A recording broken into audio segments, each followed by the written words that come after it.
Hello student, good morning. हम लोग class 7 के सेकंड चैप्टर को पढ़ रहे हैं। बच्चों, हमारा जो टॉपिक है डाइजेशन ऑफ फूड है, ठीक है। उसमें कौन कौन से ऑर्गेन्स जो हैं वो पार्ट लेते हैं भोजन को पचाने में। तो हम लोगों ने बहुत सारी पार्ट के बारे में पढ़ा। आज हम लोग पढ़ेंगे इन द स्टमक के बारे में, ठीक है। आवर स्टमक इज जैसे bag like structure made of muscles. The stomach is the widest part of the alimentary canal. The gastric gland in the lining of stomach secrete digestive juice which contain mucus and digestive enzymes. The acid makes the food acidic to promote the action of enzymes.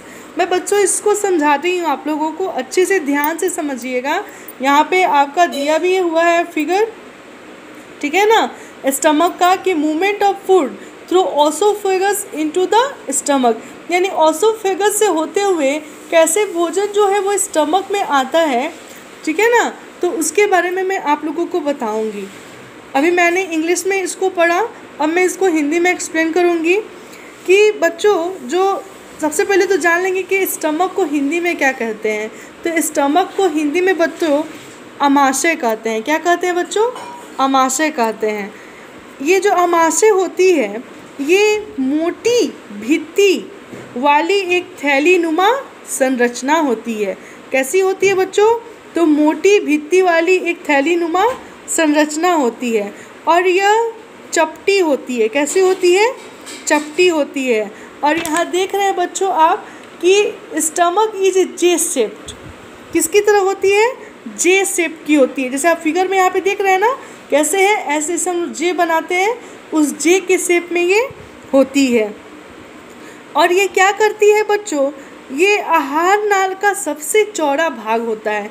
जो हम भोजन खाते हैं तो ये भोजन को अंदर लेने का सबसे बड़ा क्या होती है? आहार नाल का सबसे चौड़ा भाग होती है, ठीक है। यह एक और ग्रास नली से क्या करती है? एक और ग्रास नली से खाद्य प्राप्त करती है, यानी भोजन को लेती है, और दूसरी ओर क्या करती है? क्षुद्रांत में खुलती है। जैसे देखिए यहाँ से ये भोजन को ली है और यहाँ से क्या कर रही है? क्षुद्रांत में खुलती है। उसके बाद बच्चों मैं बता दूँ आप लोगों को कि जो स्टमक होता है इसका जो अंदर का जो सतह होता है ना, उसमें श्लेष्मल हाइड्रोक्लोरिक अम्ल होते हैं। ये क्या करते हैं बच्चों? तथा पाचक रस स्त्रावित करता है। जो इसका स्टमक का जो आंतरिक अस्तर होता है इसमें श्लेष्मल होते हैं। ये क्या करते हैं बच्चों? ये हाइड्रोक्लोरिक अम्ल और पाचक रस को स्त्रावित करते हैं। अगर जब मान लीजिए कि पाचक जो रस होता है अगर स्त्रावित ही नहीं होगा तो क्या बच्चों हमारा भोजन जो है वो पच पाएगा?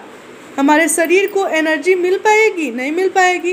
तो इसीलिए ये जो इस अमाशय में जो आंतरिक सतह होती है श्लेष्मल की, वो एक हाइड्रोक्लोरिक अम्ल और एक पाचक रस स्त्रावित करता है बच्चों। और ये श्लेष्मल जो है वो आमाशय के आंतरिक स्तर को, यानी इसके अंदर इंटरनल लेयर को क्या करता है? सुरक्षा प्रदान करता है। यानी जो श्लेष्मल होते हैं बच्चों वो क्या करते हैं?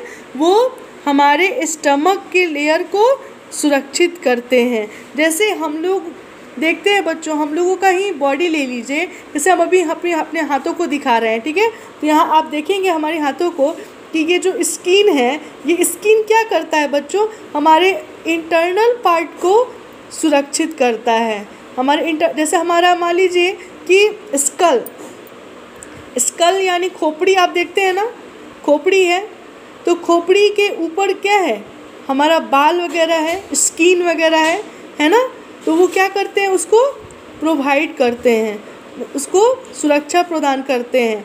जैसे मान लीजिए जो स्कल है, उस स्कल के अंदर हमारा क्या होता है? ब्रेन होता है ना बच्चों।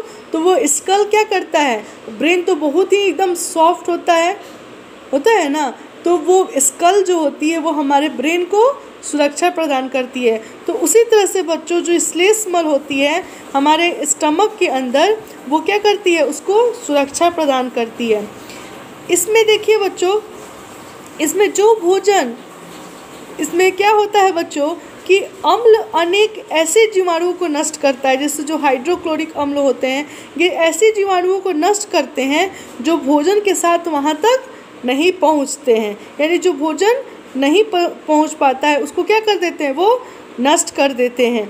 साथ ही यह माध्यम को अम्लीय बनाता है, ये क्या करता है, और ये अम्लीय बनाता है जिससे पाचक रसों की क्रिया करने में सहायक मिलती है। तो किसके द्वारा बच्चों, तो श्लेष्मल के द्वारा क्या होती है, ये जो अम्ल होते हैं जैसे हाइड्रोक्लोरिक अम्ल हो गए, ये क्या करते हैं, जीवाणुओं को नष्ट कर देते हैं और भोजन के साथ वहाँ तक पहुँच जाते हैं। उसके बाद बच्चों इसमें जो पाचक रसों की क्रिया होती है इसी के वजह से करने में सहायक मिलती है। ये पाचक रस क्या होता है बच्चों, प्रोटीन को सरल पदार्थों में बदल देता है। क्या करता है बच्चों, प्रोटीन को सरल पदार्थों में विघटित कर देता है। आई होप बच्चों आप लोगों को इन द स्टमक जो मैंने पढ़ाया वो अच्छे से समझ में आ गया होगा। और प्लीज़ बच्चों आप लोग जो ये डायग्राम देख रहे हैं अच्छे से देख लीजिए, इस डायग्राम को आप लोगों को प्लीज़ अपने नोटबुक पे बना लेना है, ठीक है।